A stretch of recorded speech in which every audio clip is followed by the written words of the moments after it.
Despite his repeated denials that he is interested in the presidency, Governor Newsom's visit to Washington, D.C. this week is generating Oval Office buzz once again. KRON 4's Kerman talked to political experts about what it all means.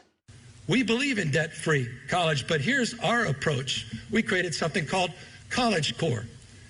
We asked for something in return. Governor Newsom is in Washington, D.C., receiving an award from the Education Commission of the states, and he's making it clear how different California is from many other states. What he's really doing right now is he's trying to make the case for California, which he believes ardently in.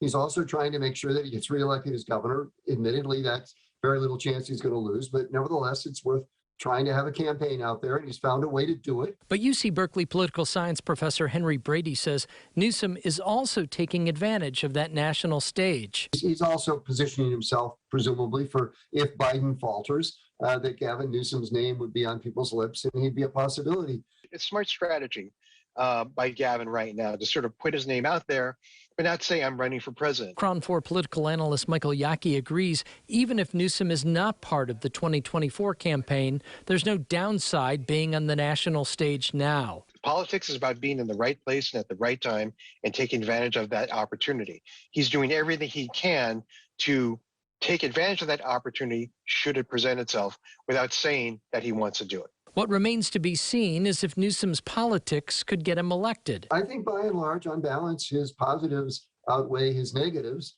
And I think he's somebody who could make a real run for the presidency. But Yaki isn't so sure. You have to win Arizona's. You have to win Ohio's and Pennsylvania's and Wisconsin's and Michigan's. You know, states that are much closer to the center, if not center right.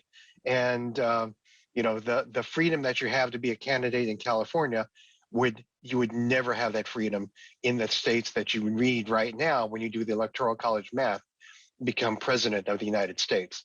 Dan Kerman, KRON 4 News. Another big story